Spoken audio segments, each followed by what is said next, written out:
Tonight, we'll give you the details about the shooting that happened on the weekend. And learn the latest in New York City terrorist attack.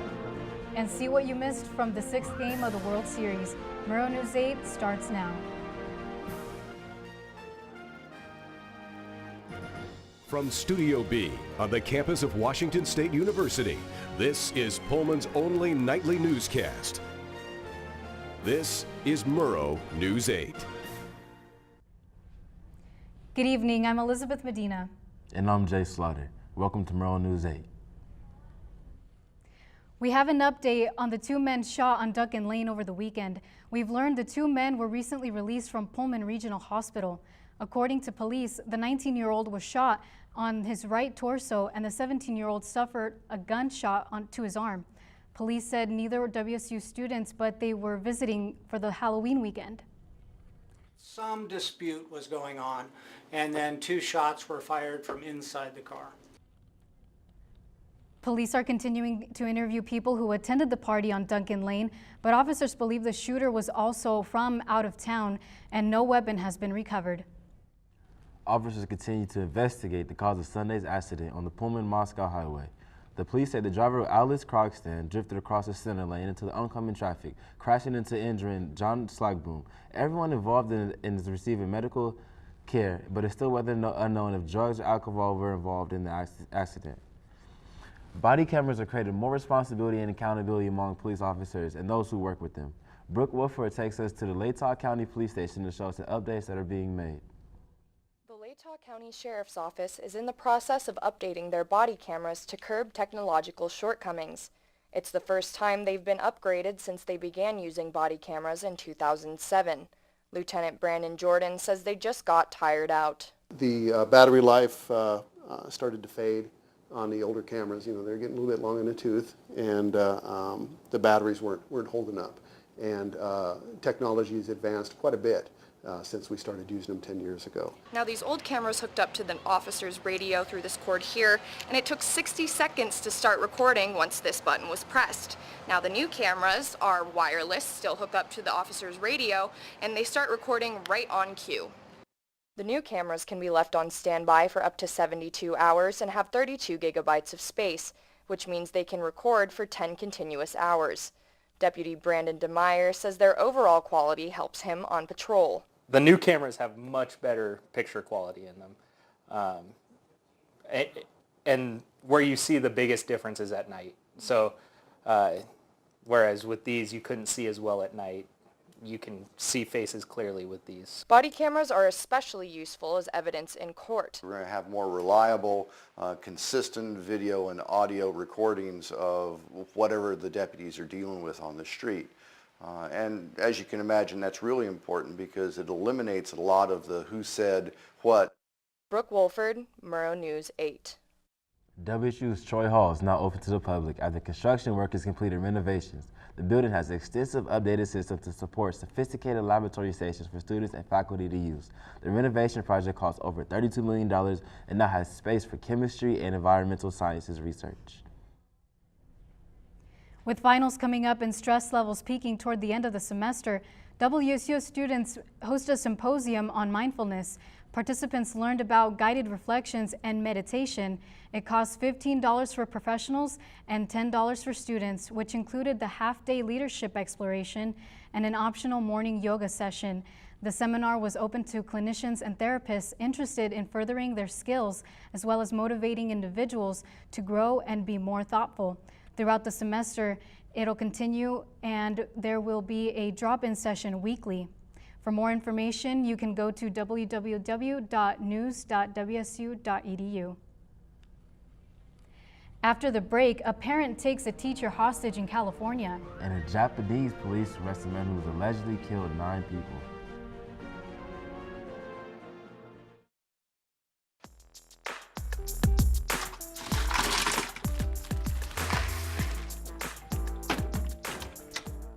Thank you.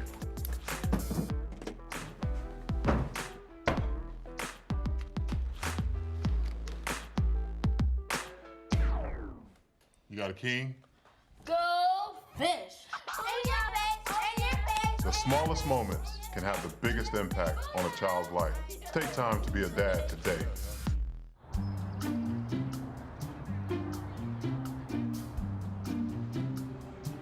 Don't worry, 74 people were picked before me in the NFL draft. To fight childhood obesity, United Way and the NFL are helping kids play at least 60 minutes a day. Okay, time for the team obstacle course. Yay! What this place needs is more healthy kids. To get involved or donate, go to unitedway.org/play60. Now I get it. The terror attack that left 8 dead in New York City last night is still under investigation. Law enforcement identified the suspect as Aisfio Saipov from Central Asia. He moved to the United States in 2010 and is charged with federal terrorism offenses, providing material support to ISIS and violence and destruction of motor vehicles.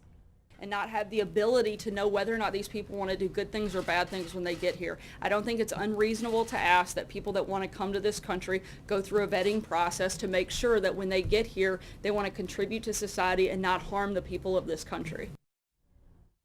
Authorities found a note claiming the attack was made in the name of ISIS near the truck.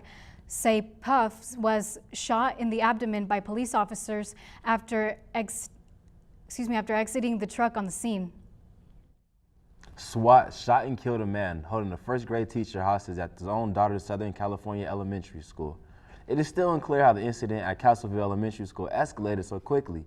A 27-year-old Louisville kid died at Riverside Hospital late last night. An identified substitute male teacher suffered facial injuries while trying to stop Kenan, the teacher, who was treated for minor injuries and is in good condition. According to Kenyon's relatives, he suffered from emotional breakdowns but not elaborate any further. A student at the University of Utah was fatally shot by a gunman during an attempted carjacking. Police took Austin Boutain into custody after he shot Chinwe Goa Tuesday. Officials believe Boutain stole a green pickup truck with Colorado plates during another killing in Colorado.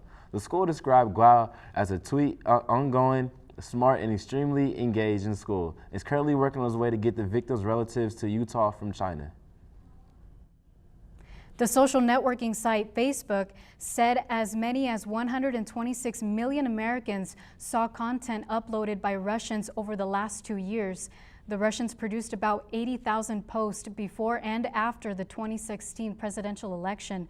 The Kremlin repeatedly denied allegations that they tried to influence the U.S. presidential election. The Trump administration also dismissed allegations of the collusion. At least 20 are injured after 2 trains carrying about 400 people collided in Costa Rica. The crash happened just north of Costa Rica's capital, San Jose, during the evening rush hour on Monday. Nearby residents rushed to the scene to help emergency workers and care for the injured. No deaths are reported, but medics say one of the injured is in critical condition. Officials are investigating if human error caused the crash. A suspect in a 2-month-long serial killings in Japan is being questioned by prosecutors after confessing and dismembering 9 women. Takaha Raishisha confessed to police about the murders and showed them where he was keeping their bodies in his studio apartment. When police asked Takaha pointed at one of the 8 freezers, he had saying that the police were there and the motivations behind these murders were money and sexual abuse. Takahara used Twitter to meet his alleged victims since August. When we come back, our weatherman Derek Baker will let us know if snow will be visiting us soon. Hey Derek, man, let us know if the weather stays dry for Dad's weekend.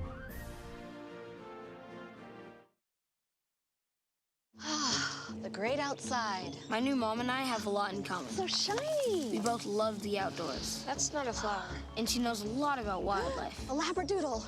You don't have to be perfect to be a perfect parent. Thousands of kids in foster care will take you just as you are. My new dad teaches me all kinds of stuff. I wouldn't use this one. He helps me with my decision making. Never. And he's even teaching me how to drive.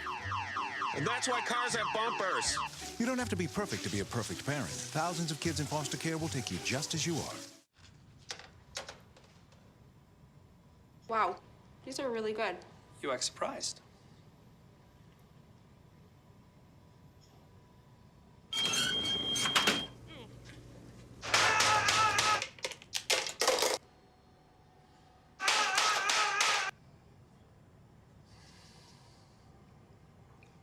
Practice makes perfect. You don't have to be perfect to be a perfect parent. There are thousands of teens in foster care who don't need perfection. They need you.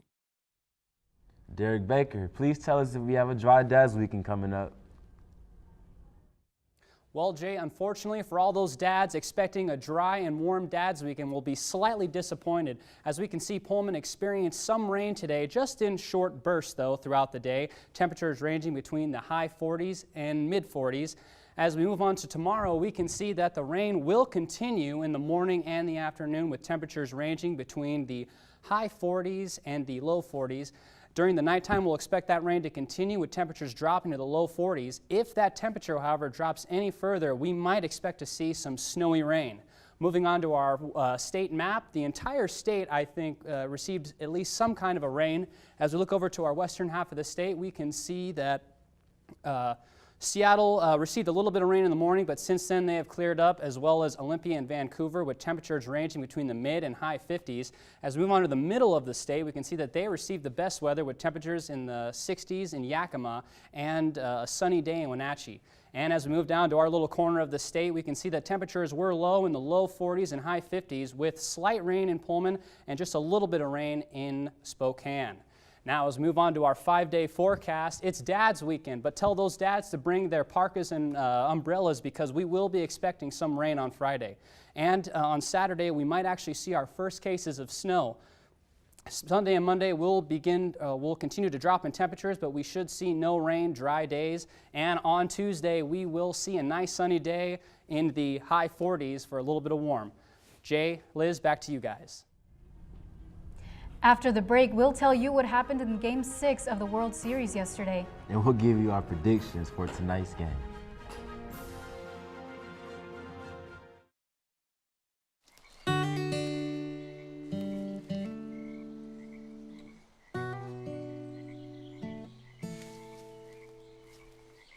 When you're out there, there's no telling what you'll find. I see it! I see it! Oh, look at you. There are some moments only the forest can inspire. Find yours at discovertheforest.org. The great outside. My new mom and I have a lot in common. So shiny. We both love the outdoors. That's not a flower. And she knows a lot about wildlife. A labradoodle. You don't have to be perfect to be a perfect parent. Thousands of kids in foster care will take you just as you are. If you want to be a parent, it doesn't matter how you play or even what you wear. You just need to be there. Thousands of teens in foster care don't need perfection. They just need you. The Major League Baseball World Series champion will be crowned tonight.